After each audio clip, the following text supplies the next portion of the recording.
Halo dengan salam sebertaan, saya dengan Ketua Forum SDGs Kabupaten Kutai Kartanegara, Asvin Anwar.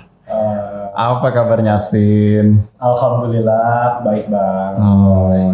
Fine. Saya dengar kemarin itu ngadakan apa? Ngisi materi ya? Ngisi materi alhamdulillah. Di Kegiatan webinar Aku Bisa, entrepreneur gitu, fokus di mengangkat dan juga memotivasi pelaku-pelaku UMKM yang ada di nasional, karena itu kegiatannya nasional kan, webinar nasional. Tapi khusus regional ya Kalimantan Timur, Kutai Kartanegara. Jadi ngobrolin apa aja Asvin di sana? Ngobrolin macam-macam sih bang ya. Apa ya? Yang pertama karena basically saya kan sebagai inovator muda ya, inovator muda itu. Jadi peran saya itu memotivasi para peserta webinar perannya. Karena kan ada tiga narasumber, ada yang basicnya akademisi, basicnya pelaku usaha. Kalau saya sebagai inovator yang memotivasi dan memberi semangat sih, walaupun saya juga ada produk-produk unggulan UMKM, tapi itulah dibagi peran gitu. Makanya kan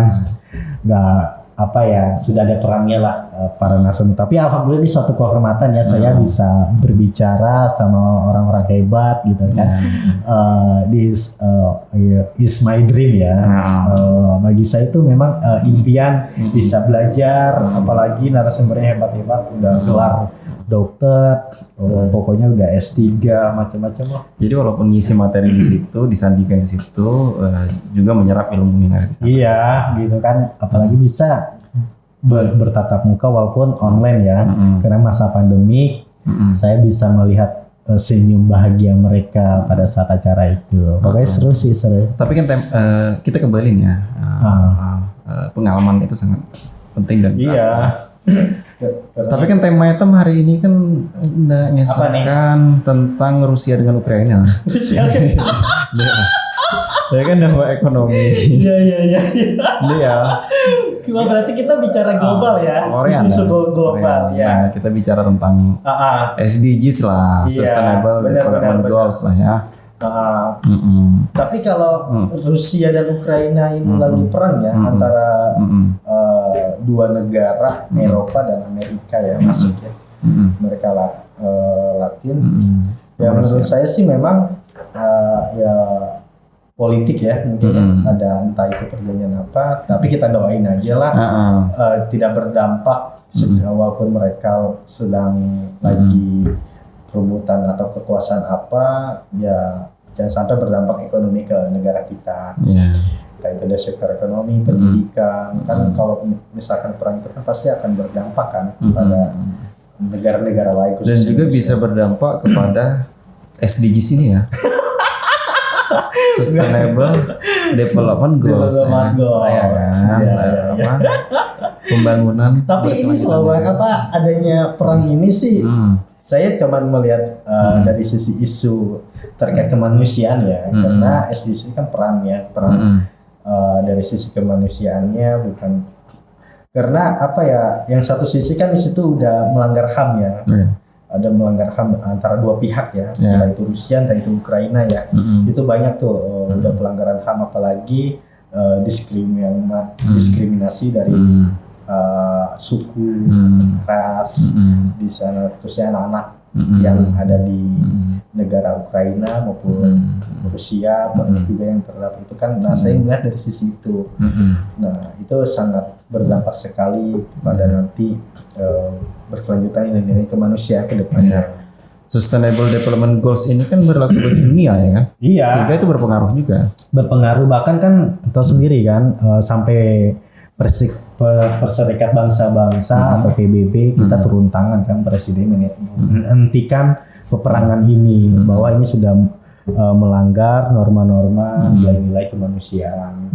Nah, gitu kan ya, kita damai aja lah, bahwa kan di SDGs itu kan ada di 17 poin itu perdamaian. Nah, harus itu makanya 2030 semua negara dari tingkat kemiskinan, tingkat kesenjangan dan lingkungan tuh sesuai harapan ya, sesuai harapan yang sudah dituang oleh negara. Melihat daripada SDGs ini ya, ya kan. Banyak nih yang dari kita termasuk saya lah ya, belum tahu. Makanya saya kesini kan ngundang Aspin Anwar kan supaya saya bisa belajar lah ya kan. Kita sharing bareng dapat ilmu yang banyak. Sama-sama belajar ya. Nah, apa sih fokus SDGs ya, khususnya di Kutai Kartanegara ini ya? Khusus di Kutai Kartanegara. Nah, kalau kita melihat story SDGs Sustainable Diplomat Goals ya, itu kan dicetuskan pada tahun 2015, yang dimana yang diikuti 193 negara, khusus termasuk Indonesia. Itu yang sudah diwakili oleh wakil presiden kita, Bapak mantan wakil presiden kita Bapak Yusuf Kala menghadiri di sidang PBB.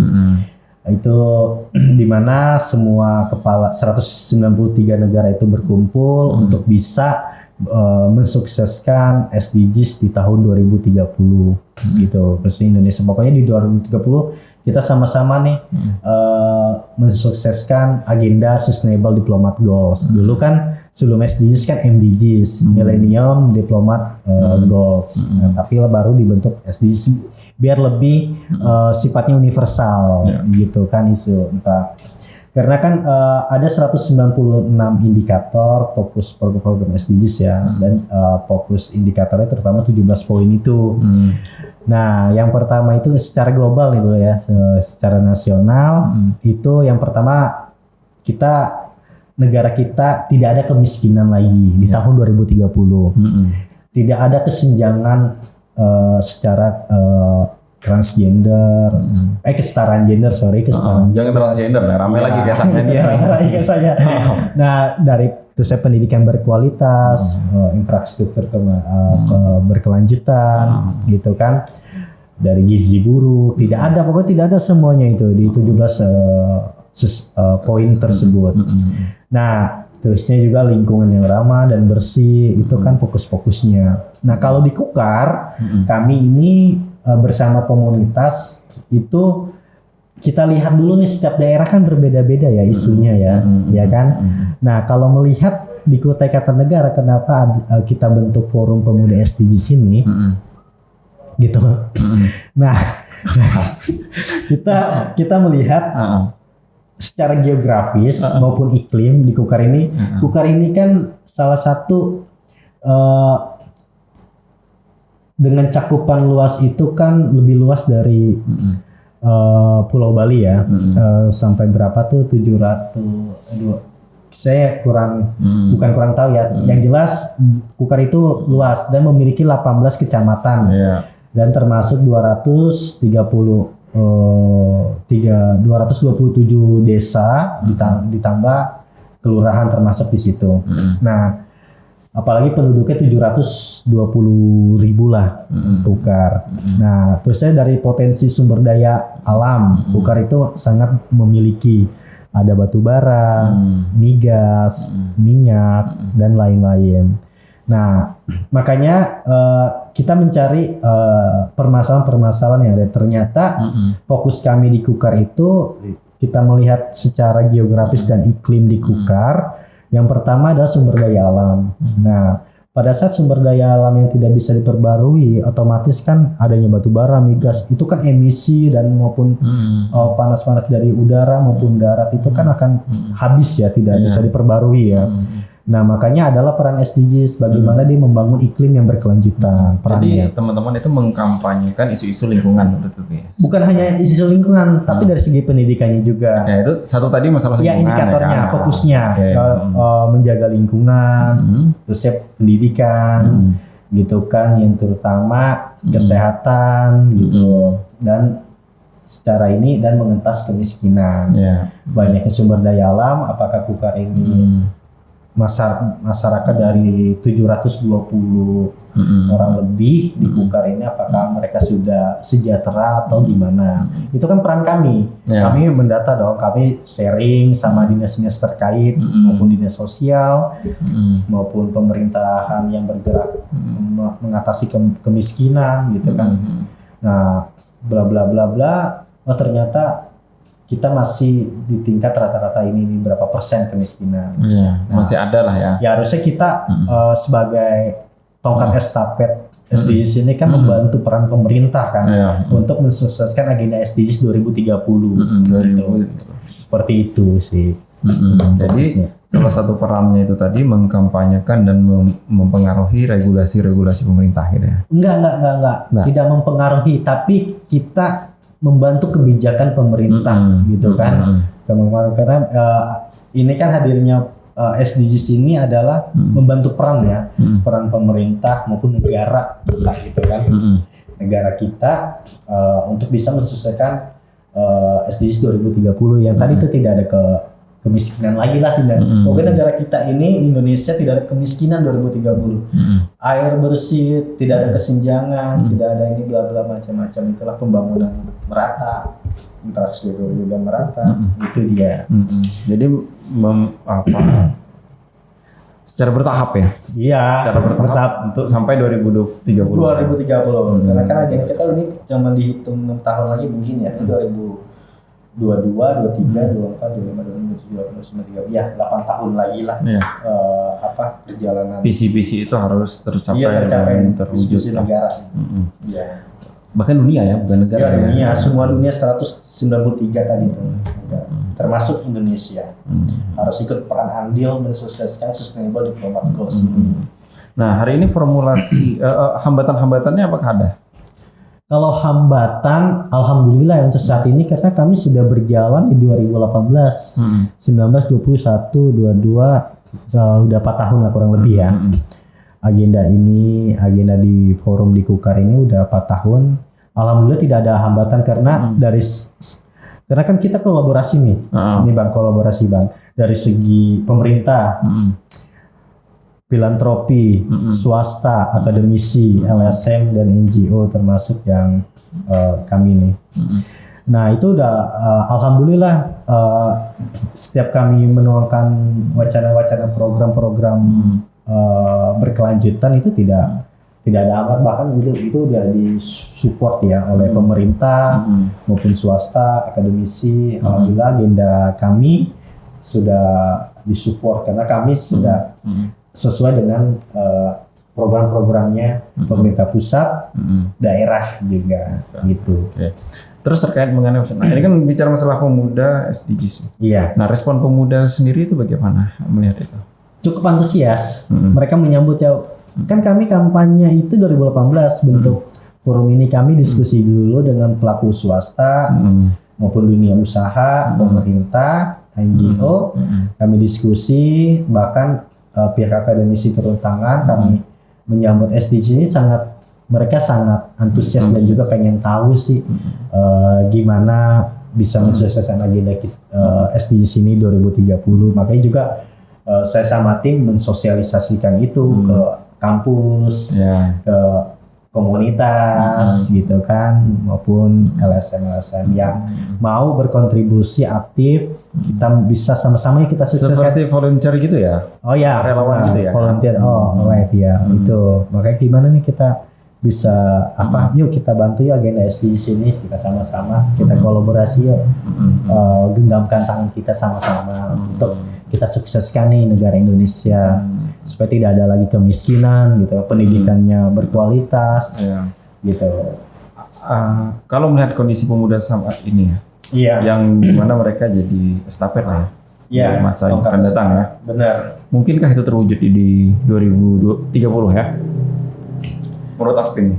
Ya kalau menurut hemat saya sih mungkin aja, karena kan dan saya yakini itu karena yang bisa membangun fondasi negara kita ini adalah dari tangan dan pemikiran anak-anak muda intelektual intelektual yang mau peduli terhadap isu-isu maupun perkembangan zaman. Itu kan pasti pemuda. Sekarang yang menguasai dunia digital itu kan pemuda juga, gitu kan. Nah, dan juga saya yakin pasti bisa untuk bisa melanjutkan estafet negara kita ini lebih maju. Sehingga terwujud. Haruslah di tangan pemuda itu memang. Karena kan pemuda dia inspirasi. basically sih apa ya? I know is never life is nothing dream lah. Pemuda itu memang dia pasti memiliki mimpi. Tidak mungkin tidak ada mimpi ya, pasti dia memiliki mimpi. Kacau. Ya.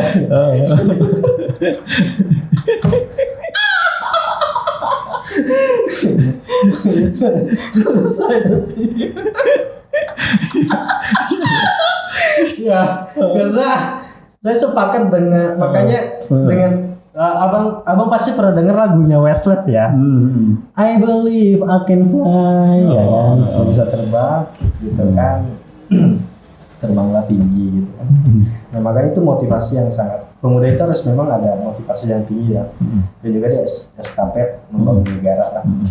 Dari kalangan apa saja pemuda-pemuda ini yang ikut dalam forum SDGs ini? Forum pemuda SDGs ini? Iya. Banyak ya, dan terutama itu dia dari komunitas ya, kan banyak ya komunitas di Kukar ya, mungkin ada puluhan maupun ratusan lah di Kukar ini. Yang pertama komunitas pendidikan yang bekerja di sektor pendidikan, di bidang di sektor lingkungan, sektor kesehatan, komunitas-komunitas itu maupun di sektor lain gitu kan. Ya kami ajak. Makanya kami sosialisasikan itu. Kami misalkan contoh gini nih. Kami ada isu nih. Isu apa? terkait isu terkait apa? Oke, sorry. Terkait isu, misalkan nih kami datang ke komunitas yang fokus di bidang pendidikan. Komunitas A. Kami ada isu terkait pendidikan bahwa di desa A, B, dan C yang ada di Kukar ini tingkat pendidikannya sangat rendah. Nah, mau nggak kita membuat suatu program bagaimana di desa si A ini maupun B ini kita angkat di dunia pendidikan, soalnya sesuai dengan agenda SDGs poin 4 menuju pendidikan yang berkualitas di tahun 2030. Nah, seperti itu. Ayo boleh. Nah, kayak gitu kami mensosialisasikan terkait kesehatan. Terkait kesehatan masa pandemi ini, bla bla bla, ternyata di desa itu belum ada vitamin, belum ada saluran bantuan vitamin di pemerintah maupun swasta ini. Ya kita kampanyekan juga. Komunitas kesehatan sudah ada kan program ini, kami ada program ini nih. Yuk kita sukseskan sama-sama. Nah, begitu. Sama mau komunitas ini. Itu dia tadi yang gabung di forum ini, yang peduli terhadap agenda SDGs 2030. Siapapun tuh boleh masuk kok, siapapun itu entah LSM, entah siapapun, apa ada organisasi mana A, B, dan C sih boleh masuk. Intinya kan kita memang sama-sama satu visi loh. Kita punya visi ini gitu kan. Pembangunan yang berkelanjutan menuju Sustainable Development Goals 2030. Ya kita bersama ya kita sukseskan gitu. Nah seperti itu. Gitu sih Bang. Kalau dari sisi kegiatan-kegiatannya nih, ya kan? Tadi kan sosialisasi sudah pada segala macam. Nah, kegiatan apa saja lagi yang sudah dilaksanakan oleh Forum Pemuda Development SDGs ini? Yang sudah direalisasikan. Alhamdulillah sih banyak ya. Yang pertama itu kita nengok di tahun 2018 kami sudah ada program namanya Desapreneur, yang dimana kita mengangkat produk-produk lokal dan bisa menekan angka pengangguran yang ada di Kukar. Itu kan goalsnya. Jadi kita lihat dulu isunya kali ini melahirkan sarjana-sarjana muda yang banyak menganggur, bisa sekolah swasta memang menganggur. Makanya kan ada program ya Desapreneur. Setiap satu desa satu produk dan bisa anak-anak muda maupun ibu-ibu PKK dan ibu-ibu rumah tangga itu bisa bekerja, buka usaha jualan mereka. Nah, ini kan kami kan membantu nih, membantu peran pemerintah supaya hadirnya bisa mengurangi dan menekan angka pengangguran yang ada di Kukar. Tadinya tahun kemarin 5.000 pengangguran di Kukar maupun di tingkat lulusannya 1 SMA gitu kan 5.000. Nah kami kan setidaknya berkurang lah jadi 4.000 hadirnya program gitu ya. dan juga kayak program pelatihan inovator, pelatihan nasional bootcamp macam-macam, banyak lah pokoknya ada kok, banyak. Alhamdulillah saya sama tim sudah berkontribusi aktif ya membantu peran pemerintah program-program tersebut gitu, khususnya dalam peningkatan sumber daya manusia yang ada di Kutai Kartanegara. Nah, seperti itu, Pak. Nah, kalau kita ini kan di Kukar ini banyak tambang ya. Iya. Ya, yaitu baik itu migas, batu bara dan segala macam. Iya. Peran mereka ada nggak untuk? Ada kok, secara rekam jejak digital mereka berkontribusi aktif membantu itu, membantu ya. Mereka kan bukan hanya menambang, tapi kan mereka ada hak dan kewajiban mereka sebagai perusahaan corporate untuk bisa menjadikan masyarakat ini berbasis ekonomi mandiri. Nah itu ada, pasti mereka punya dong program-program itu. Mereka juga support totalitas pada kami gitu kan, maupun di pemerintah desa setempat. Mereka juga membuka pintu dan ruangnya untuk bisa berkolaborasi gitu kan. Alhamdulillah support full. Kalau untuk pemerintah daerah nih, apakah juga ada supportnya untuk mendukung gerakan SDGs? Ya terutama pastilah, itu udah jelas ya, karena kan apa ya, pemerintah ini kan wajib ya, karena sudah dasar hukumnya itu Peraturan Presiden Nomor 59 tahun 2017 tentang pembangunan yang berkelanjutan. Itu kan sudah ada di situ tertuang peran pemerintah, swasta, akademisi itu wajib bisa mensukseskan agenda SDGs ini. Alhamdulillah dari pemerintah daerah maupun provinsi support baik secara moral, gitu kan. Ya mereka support, yang penting agenda dan program yang dicetuskan oleh Forum Pemuda SDGs ini sesuai dengan program pemerintah dan agenda RPJMN nasional ya, pusat. Nah seperti itu. Alhamdulillah. Terakhir ini, apa yang ingin Anda sampaikan kepada para pemuda mungkin yang ingin bergabung ya, atau tertarik untuk mengikuti atau apapun lah pesan ingin Asbin sampaikan kepada para pemuda yang ada di Kutai Kartanegara? Basically yang mau gabung ya pemuda ya. Kalau mau gabung fine ya, kami welcome siapapun itu. Entah dari komunitas A, B, C, D, dia lahir dari komunitas maupun lembaga akademisi kayak BEM, kayak maupun lembaga di eksternal, gitu kan, apapun itu, siapapun gue boleh kita berperan aktif untuk bisa mensukseskan agenda SDGs ini, gitu kan, apapun itu sih, karena kami membuka ruang kok, membuka ruang itu, ini kan ibaratnya seperti apa ya? Kita ini sama-sama sebagai sumbu, sumbu yang baru menyala, yang dinyalakan oleh api, ya itu akan semoga ini tidak padam gitu nah. Sumbu itu yang sudah di dalam jiwa pemudanya. Maka itu ya it's okay, no problem. This my country of City Kutai Kartanegara in Borneo. I love you. It's beautiful. Pokoknya saya sebagai putra daerah, walaupun saya tidak lahir resminya, tapi saya mengklaim diri saya sebagai putra daerah karena kita Indonesia. Walaupun saya tidak lahir di Kukar, tapi I believe you can fly. Yeah, I can fly of City Kutai Kartanegara. It's wonderful. Because is something ya, karena of Kutai Kartanegara ini sangat unik ya, unik bagi saya karena saya udah is love that, karena saya sudah cinta mati oleh Kutai Kartanegara karena nama saya besar, lembaga saya besar, karena this your ada penerimaan dari Kutai Kartanegara, karena pemuda Kutai Kartanegara ini this my culture is smile, Nah, baik hati, dia murah senyum, dia welcome, pokoknya is nothing impossible. Tidak ada yang mustahil kalau kita memang bergerak bersama-sama. Oke. Terima kasih atas ilmu pengetahuan yang pernah dipaparkan dan sangat memberikan semangat juga. Oke. Saya juga terima kasih banyak sih, bagus Etam Bekesa ini di my program your education.